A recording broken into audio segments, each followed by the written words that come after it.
चुनाव निशान क्या, पूरे गांव का चुनाव निशान आया है। पूरे गांव के अंदर ईद जैसा त्योहार जैसा खुशी का माहौल है। हर एक मेरे कार्यकर्ता का चुनाव है, मेरा कोई चुनाव नहीं। ये तो चुनाव बहुत आगे निकल चुका। मैं संतुष्ट हूँ अपने चुनाव से और अपने चुनाव।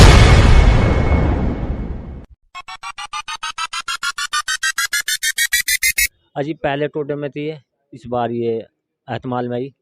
तो हम तो पहले ऐसे लटक रहे जैसे बीच में कोई तोता लटक जाए ना, ऐसे थे।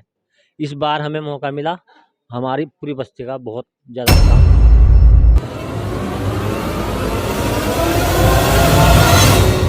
जी हमारे यहाँ की सभी समस्याएं जो अब्दुल वाजिद प्रधान जी हैं इन्होंने सब समस्याएं लगभग क्लियर ही कर दी है।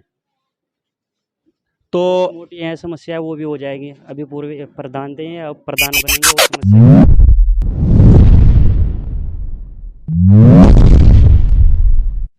है नहीं। मैं तो एक गरीब प्रधान था, है जी। मैंने कुछ नहीं कहा, जनता के लिए मैंने विकास करा। आगे के लिए फिर और सुनो, जितनी पाइपलाइन हर चीज़ का जो भी मैंने विकास करा, इस चीज़ का मान लो मेरा ये संविधान है नहीं। वाजिद भाई का नहीं, मेरा नहीं, वाजिद भाई का संविधान है।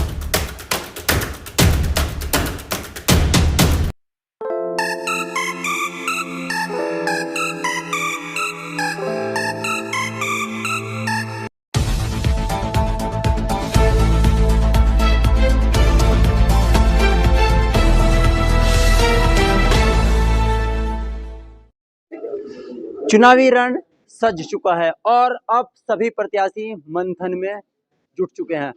बात करेंगे टोडा कल्याणपुर एहतमाल से, जहां से चुनावी मैदान में इसराना पत्नी वाजिद अली और बैठकों का दौर जारी है। चौपाल भी सजी हुई है। इस वक्त हम टोडा कल्याणपुर एहतमाल में मौजूद है। कैमरे के माध्यम से दिखाऊंगा कि इस समय गांव में चौपाल लगी हुई है और जो गांव के पूर्व प्रधान अब्दुल वाजिद वो यहाँ पर उपस्थित हैं, उनके साथी समर्थक यहाँ पर मौजूद हैं। किस तरह की मंथन किया जा रहा है और अब चुनावी सिंबल मिलने के बाद किन मुद्दों को लेकर और किन योजनाओं के साथ चुनावी मैदान में है। साथी समर्थक यहाँ पर मौजूद है। जानना चाहेंगे कि महिला आरक्षित सीट है, महिला प्रत्याशी चुनावी मैदान में है, क्या विचार है, जानेंगे इन्हीं से। सबसे पहले वाजिद जी, स्वागत है आपका हमारे चैनल में। मैं भी आपका धन्यवाद करता हूं कि आप मेरे गांव में आए। आपने चुनाव चौपाल में समझौता किया और यहां से चर्चा करी चुनाव को लेकर। सबसे पहला सवाल, चुनावी सिंबल आ चुका है और आपकी धर्मपत्नी चुनावी मैदान में है, क्या कहेंगे सर उस चीज़ को लेकर? मैं तो यही कहूँगा कि मेरा चुनाव निशान क्या, पूरे गांव का चुनाव निशान आया है। पूरे गांव के अंदर ईद जैसा त्योहार जैसा खुशी का माहौल है। हर एक मेरे कार्यकर्ता का चुनाव है, मेरा कोई चुनाव नहीं। ये तो चुनाव बहुत आगे निकल चुका। मैं संतुष्ट हूँ अपने चुनाव से और अपने चुनाव निशान से। सभी प्रत्याशी से बात करें तो मुद्दों के साथ में मैदान में आ रहे हैं। विकास कार्य की बात करें, सभी प्रत्याशी में, अब कभी गांव में हम गए हैं और सभी प्रत्याशी से बात हुई तो बात हुई विकास को लेकर, शिक्षा, स्वास्थ्य और सफाई व्यवस्था। आप किन मुद्दों को लेकर मैदान में हैं? मेरा देखो 2-3 मुद्दे तो है। शिक्षा का मुद्दा मेरा एक बड़ा मुद्दा है, क्योंकि मेरी पंचायत का गठन 2016 में हुआ था और 2016 के गठन के बाद अभी तक मेरे यहाँ, क्योंकि पहले मूल गांव टोडा कल्याणपुर के साथ मिली हुई थी, तो वहाँ प्राइमरी स्कूल है। मेरे यहाँ एक प्राइमरी स्कूल नहीं है, जिसका हमने ग्राम सभा का प्रस्ताव करके माननीय विधायक उमेश कुमार जी को दिया हुआ है। जगह उपलब्ध है, मौका मिलेगा, जैसे ही पैसा आवंटन होगा तो प्राइमरी स्कूल बना दिया जाएगा। शिक्षा और स्वास्थ्य के लिए एक स्वास्थ्य केंद्र की हमें ज़रूरत है, उसकी आवश्यकता अनुसार वो हमने प्रस्ताव दिया हुआ है। वो जब पैसा आवंटन हो जाएगा वो बना दिया जाएगा। शिक्षा और स्वास्थ्य 2 मुद्दे तो अहम हैं। बाकी अगर विकास की बात को किया जाए तो विकास की बात की पोजीशन ये है कि मेरे यहाँ कोई गांव में कोई सीसी सड़क जिसे मैं बना दूं या कोई लाइट की व्यवस्था ऐसी कोई नहीं बिगड़ी हुई है। हर काम हर तरीके से सैचुरेट है। पूरे गांव के अंदर सीसी सड़क है, पूरे गांव के अंदर बिजली की व्यवस्था कंप्लीट है। क्योंकि पिछले 5 सालों में हमने कोई भी ट्रांसफार्मर ओवरलोड होने की वजह से नहीं चेंज किया, सब नॉन लोड है। तो विकास की बात तो ये है।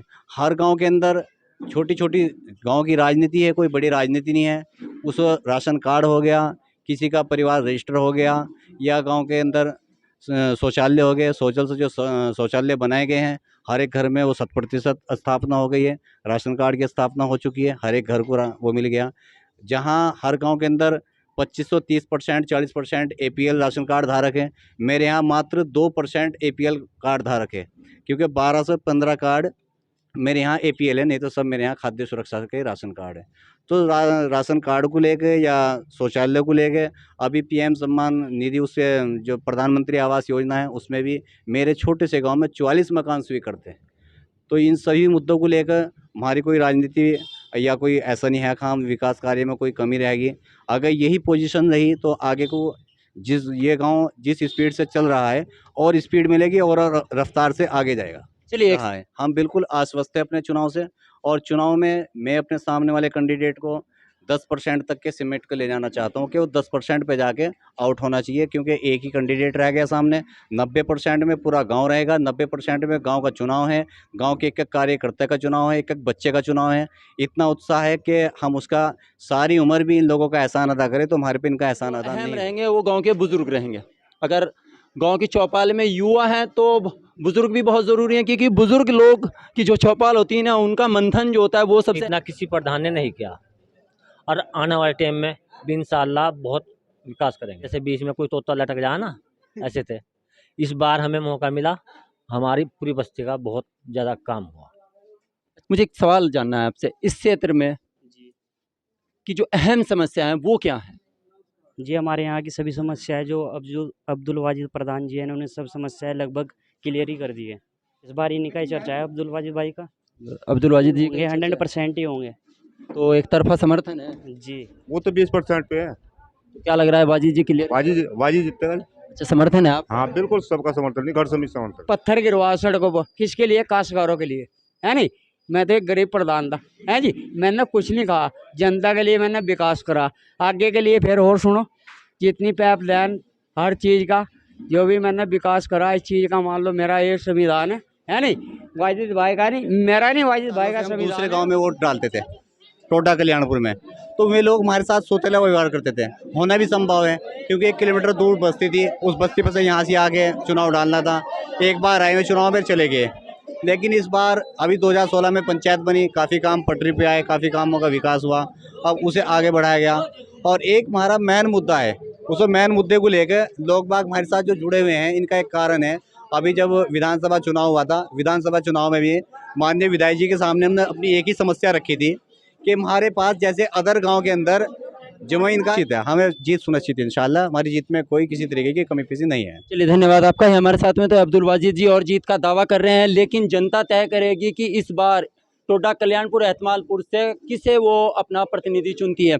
आगे की अपडेट लेने के लिए बने रहिए हमारे साथ में। अगर आप हमारे पेज को देख रहे हैं तो कीजिए सब्सक्राइब और साथ में दबाइए बेल आइकॉन, और कमेंट बॉक्स में जाकर हमें अपनी राय देना ना भूलिएगा। अपने साथी कैमरामैन अनुज कुमार के साथ मैं मोहम्मद आलम, यू न्यूज़ रुड़की।